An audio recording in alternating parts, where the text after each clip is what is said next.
नमस्कार, वंदे मातरम। मैं हूं श्यामगिरी। आप देख रहे हैं हमारा चैनल मुद्दा भारत का। मुद्दा भारत का यानी मुद्दा आपका। मुद्दा है महाराष्ट्र की राजनीति का। आज हमारे वीडियो में खास मेहमान हैं कृपा शंकर सिंह जी। हम उनसे जो है महाराष्ट्र में इसमें मौजूदा हालात में जो राजनीति चल रही है उसके पर थोड़ा चर्चा करेंगे। सर, आपका स्वागत है हमारे चैनल में। नमस्कार सर, स्थिति जो महाराष्ट्र में चल रही है, खासकर रिजर्वेशन को लेकर, जिस तरह मनोज जरांगे और उनके विरुद्ध में अब छगन भुजबल भी उतरे हुए हैं ओबीसी को बचाने के लिए, क्या लगता है सर, जो इस तरह से जो माहौल बना हुआ है, एक तो सरकार छगन भुजबल जी सरकार में है और मनोज जरांगे जो है आरक्षण के लिए जो है उनको सपोर्ट में एकनाथ शिंदे जी भी खड़े हैं। किसी हालत में वो मराठा आरक्षण देना चाहते हैं, लेकिन इसमें विरोध जो है सरकार ही कर रही है। तो क्या ये जो खिचड़ी जो चल रही है, तो आप क्या मानते हैं इसको? क्या महाराष्ट्र की संस्कृति इस में से ये बैठ रहा है? महाराष्ट्र की संस्कृति ऐसी कभी न थी न है जी। मांग करना अनुचित नहीं है जी। और सामाजिक न्याय की व्यवस्था में किसी को भी लगे कि मुझे न्याय नहीं मिल रहा है, उसके भी तरीके अलग हैं, मनवाने के भी तरीके अलग हैं, कोशिश करने के तरीके अलग हैं। लेकिन भाषा जो है जी, ये भाषा जोड़ने काम करती, तोड़ने काम नहीं करती। बिल्कुल। भाषा को अगर हम सही बात करेंगे, चर्चा करेंगे, उसका नतीजा निकलता है। मुझे अफसोस होता है सुन करके कि कभी कभी कुछ लोग जो पब्लिक डोमेन में हैं, जिनकी हर बात को पब्लिक को लगता है कि ये इसको ऐसा नहीं बोलना चाहिए, इसको ऐसा बोलना चाहिए।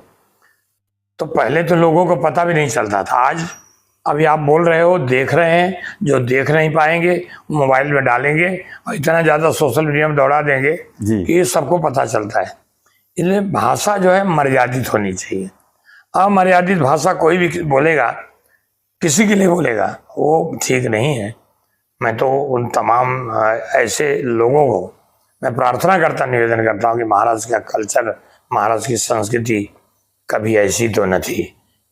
क्योंकि एक बहादुर शाह जफर जब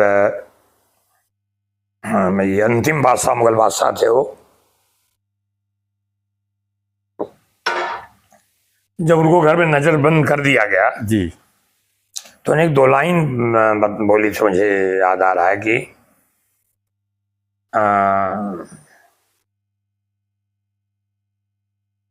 अपने महल में बैठे थे, उन्होंने कहा कि मैं आज जो हालात हैं ये मतलब ऐसी तो नहीं थी जैसी आज हम लोगों के सामने है, वो कभी ऐसी तो नहीं थी। उनका कहने का तात्पर्य था, मैं बोल रहा हूँ लाइन, कि हम आज बैठे हुए हैं, हम बोल नहीं पाते हैं, लेकिन यहाँ जो बोल रहे हैं उनको सोचना चाहिए। मैं तो कहता हूँ कि बोलने के पहले जो सोचेगा वो अच्छा ही बोलेगा, और बोलने के बाद जो सोचेगा वो कभी अच्छा नहीं बोलता। इसलिए लोग बोलते हैं कि विद्वान जो है वो बोलने के पहले सोच लेता है और मूर्ख जो है वो बोलने के बाद सोचता है। इसलिए भाषा हमेशा जोड़ने का काम करती है। जहाँ तक आरक्षण की बात है, हालांकि इस देश में ये मेरा अकेले का मत है, हम अपना मत कर रहे हैं। इस देश में अगर आर्थिक आधार पर आरक्षण लागू कर दिया जाए, शायद किसी को परेशानी नहीं होगी, लेकिन सामाजिक व्यवस्था के चलते हर आदमी चाह रहा है कि मेरे समाज को ये मिले, हमारे समाज को ये मिले। तो हर चीज़ संभव ही नहीं होती, लोगों को समझना चाहिए, लेकिन इस ढंग वक्तव्य भी नहीं, बैठ के चर्चा करनी चाहिए, शांति से चर्चा करनी चाहिए। मुझे लगता है जरूर निकालेगा। इससे मुझे बड़ा दुख होता है। और हमको ही नहीं, ऐसे बहुत लोग हैं जो बातचीत करते हैं और कहते हैं देखिए, ये तो जब बोलेंगे जनता के लिए अच्छा लगना चाहिए, ये तो ऐसी बात कर रहे हैं, वो ऐसी बात कर रहे हैं। तो मेरी आपके माध्यम से एक अपील है उन लोगों से जिन लोगों ने अपने ढंग के वक्तव्यों से समाज में दूरी निर्माण करते हो जाती है, ऐसे वक्तव्य नहीं देना चाहिए।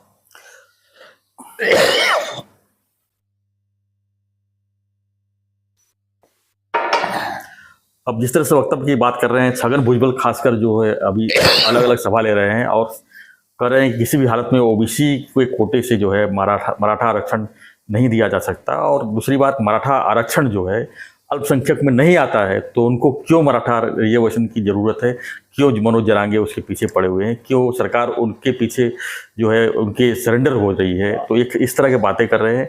दूसरी बात क्या लग रहा है, और दूसरे पर छगन भुजबल पर आरोप भी लग रहे हैं कि पूरा जो किया कराया है फडणवीस साहब का है, तो इसमें आप क्या कितना सहमत मानते हैं? नहीं, देखिए फडणवीस साहब ने जब अपने ये जो ओबीसी के लोग हैं जी उन्होंने एक बीच में बैठक रखी थी, मेरे ख्याल से मिस्टर ताड़े, मैं पहला नाम भूल रहा हूँ, उनसे मिले तो उन्होंने बड़ा स्पष्ट कहा था कि जो ओबीसी का आरक्षण है उसको जरा भी मतलब तकलीफ नहीं होगी। जी कहा गया मराठा आरक्षण को मुझे देना है, लेकिन उसके आधार ढूंढ रहे हैं। एक समिति बनाई, रिटायर्ड जज को लिया और लोगों को लिया, बातचीत कर रहे हैं। तो कभी देवेंद्र फडणवीस साहब ने ऐसे तो किसी को न ग्रुप बनाना, मैं जो उनको देखा पाया हूँ वो निष्पक्ष बात करते हैं और इन सभी तथ्यों के आधार पर एक निर्णय देने की उनकी मंशा बनी रहती है। तो चाहे छगन भुजबल साहब हों, सरकार मंत्री बहुत सीनियर आदमी हैं और ओबीसी के हमेशा मतलब किया है और ओबीसी के सब, चाहे मनोज जरांगे पाटिल हो, उनको भी बना, तो ये दोनों एक दूसरे क्यों, ये सरकार करनी है ना जी न छगन भुजबल साहब की बात को मनोज जरांगे उसको मानेंगे और उनके पास कुछ सॉल्व करने की कोई वो तो नहीं है जी। मतलब एक तो होता है ना कि कौन करना चाहिए काम, कौन करेगा, वो नहीं है। दूसरे मतलब मनोज जरांगे जो छगन भुजबल साहब के बारे में बोलते हैं, ये वो भी वक्तव्य नहीं होना चाहिए। मैं दोनों कह रहा हूँ, मैं किस ढंग सरकार है, सरकार से बातचीत करो, मीटिंग करो, मीटिंग में अपनी बात कहो, लेकिन जो बात आप सरकार से कर सकते हो उसको सरकार से कहना चाहिए, पब्लिक में कह करके ऐसा होता नहीं है। इसलिए मेरा निवेदन है कि चाहे भुजबल साहब हो, चाहे अन्य नेता हो, चाहे मतलब दूसरे लोग हों, मैं भुजबल साहब को उदाहरण दिया, मैं उनको ये नहीं कह रहा हूँ, और मनोज जरांगे पाटिल ने आपकी मांग को करें। आप मतलब क्यों ऐसा कर रहे हो कि ये कोई भारत पाकिस्तान के बॉर्डर मामला नहीं है, ये सामाजिक न्याय मिलना चाहिए, समाज को मतलब प्रगति होनी चाहिए, बोले आप मांग कर रहे हो, सरकार उसको कैसे कर सकता है। इसलिए कभी वो जो टाइम बाउंड होता है कि इतना दिन नहीं हुआ तो फिर ये करेंगे, वो भी ठीक बात नहीं है। मनोज जरांगे पाटिल हमारा ही समाज, मराठा समाज जो है, वो उसको गंभीरता से तो लिया ही है जी। हाँ, रह गई कि देर हो रही है तो लोगों में उत्सुकता, और उत्सुकता कभी कभी नाराजगी, और नाराजगी कभी कभी गुस्से का कारण बन जाती है।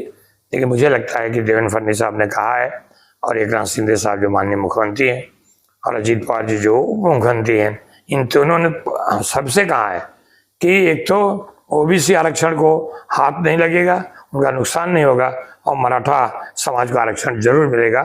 हम प्रयास कर रहे हैं। तो मुझे लगता है सरकार भरोसा करना चाहिए। बहुत समय लग गए, थोड़ा समय सही, इस ढंग की बातें, इस ढंग की अवेयरनेस अब लाने की जरूरत नहीं, सबको पता है जी। मीटिंग में जाने के बाद लोग जिस ढंग की बात करते हैं उसकी जरूरत नहीं है, सब समझते हैं, सब पढ़े लिखे हैं, लेकिन उसको मतलब अलग रूप लें। कभी किसी गाड़ी को ही रोके, कहीं किसी को सभा रोके, कहीं किसी को काले झंडे दिखाए, ये सब क्यों कर रहे हो, किसके लिए कर रहे हो। आगे निर्णय कौन देगा, सरकार देगी। जिस सरकार से आपको निर्णय लेना है उनके खिलाफ अगर रहोगे, सरकार क्या कैसे कर पाई भाई। सहयोग करो, बताओ। तो मुझे लगता है कि देवेंद्र फडणवीस साहब हों, चाहे हमारे मुख्यमंत्री एकनाथ शिंदे साहब हों, अजीत पवार दादा हों, या मंत्रिमंडल के बाकी लोग हों, या जिनके ऊपर जवाबदारी, सामाजिक जवाबदारी है, वो लोग हों, ये लोग बैठ के इसका रास्ता निकाल सकते हैं। निकाला गया है, और महाराष्ट्र पहले से उदाहरण रहा है। यहाँ तो मतलब छत्रपति साहू महाराज के समय से ही सामाजिक न्याय यहाँ मिलते रहा है। बाकी जगह सामाजिक न्याय प्रक्रिया में कानून बनाने पड़ेंगे, यहाँ तो साहू महाराज जैसे व्यक्तित्व, ये महाराज धरती में जन्म लिया, तो शुरुआत से ही इसके पक्षधर रहे कि सामाजिक न्याय होना चाहिए। सर, अभी लोकसभा चुनाव भी ज़्यादा दिन नहीं बचे हैं, और ऐसे में इस तरह महाराष्ट्र में जो चल रहा है, क्या मुद्दों को दबाने के लिए कोई क्रिएट किया हुआ कोई चीज़ तो नहीं आप? नहीं, सब तो मतलब कौन क्यों करेगा, मतलब सर जी, क्योंकि सारे मुद्दे इसमें दब गए हैं, खाली सब सिर्फ रिजर्वेशन और ये सब चल रहा है। नहीं, ये सब बिल्कुल बात नहीं। ये सोच रखने वाले ही उनकी सोच ही गलत है जी। इस ढंग की जो बात करते हैं कि मुद्दे छिपे, मुद्दा कभी छिपता नहीं, मुद्दा लोगों के लिए होता है। मुद्दा लड़ाई का होता है तो कहाँ पे होता है, भारत पाकिस्तान के बॉर्डर होगा, भारत चाइना बॉर्डर। मुद्दा है भारत में रह करके भारत विरुद्ध कैसे मुद्दा हो सकता है, मुद्दा नहीं हो सकता है, समस्या हो सकती है, समस्या का समाधान हो सकता है। लेकिन ये जो सामाजिक दूरियां बढ़ाने के लिए किसी एक वक्तव्य से समाज को ठेस न पहुंचे, ऐसा हो तो क्यों नहीं देना चाहिए। और उससे आज तक कभी कोई परिणाम निकला नहीं। बहुत बड़े आंदोलन हुए हैं, आंदोलन एक तरीका है, लेकिन आंदोलन की तो उसमें सामाजिक दूरियां बढ़ें, एक समाज के प्रति दूसरे समाज के प्रति अभद्र भाषा अगर लाएं तो ये ठीक बात नहीं। इसीलिए मेरा निवेदन है कि मेहरबानी करके आप लोग इन मसलों को, इन मुद्दों को, ये मुद्दा है, आरक्षण का मुद्दा है जी, जैसे आपका मुद्दा है, मुद्दा भारत का है, मुद्दा आपका है, तो ये मुद्दा लोग वहां चर्चा करने चाहिए जहां उचित इसकी जगह है। कुछ दिन पहले प्रधानमंत्री जी ने भी कहा था कि ओबीसी के पीछे पूरी सरकार खड़ी है, उनको कोई नुकसान नहीं होगा। फडणवीस जी ने भी कहा था कि जो ओबीसी के साथ रहेगा वही राज करेगा, और उसी की जस्ट बात जो है भुजबल साहब जो है कूद पड़े अचानक जो है कि ओबीसी के कोटे से अगर कोई आरक्षण देने की बात करेगा तो वो ठीक नहीं होगा। तो इस सब मिला कर जो है मुझे क्या ओबीसी के ऊपर खिलाफ खेल हो रहा है? साहब के साथ मैं जी, वो कैबिनेट मंत्री थे, मैं होम का गृह राज्य मंत्री था, मैं साथ में काम किया हूँ। अब वो सरकार में है, सरकार के पटल पर जहाँ उनकी बात होती, कैबिनेट होती है, चर्चा करें और समाज के लोगों को एक अपील करें कि हम बैठे हैं, हम आपकी लड़ाई मेरी लड़ाई, मेरी लड़ाई आपकी लड़ाई है। लेकिन भुजबल साहब ये भी कहते हैं हम मराठा आरक्षण के विरुद्ध नहीं है जी, उन्होंने कभी नहीं कहा मराठा आरक्षण के विरुद्ध है। हाँ, ये ओबीसी को आरक्षण जो दिया गया है उसको डिस्टर्ब न करें, ये उनकी मांग है, लेकिन मांग उचित जगह करें तो बेहतर होगा। धन्यवाद सर। तो हमारे साथ में थे कृपा शंकर सिंह जी, जो बीजेपी के इस समय वरिष्ठ नेता हैं, और हम चर्चा कर रहे थे जो इसमें महाराष्ट्र में मौजूदा राजनीतिक हालात बने हुए हैं, खासकर रिजर्वेशन लेके। तो आपकी क्या राय है इस पर अपनी प्रतिक्रिया दीजिए और बने रहिए हमारे साथ, देखते रहिए हमारा चैनल मुद्दा भारत। धन्यवाद सर, धन्यवाद, जय हिंद।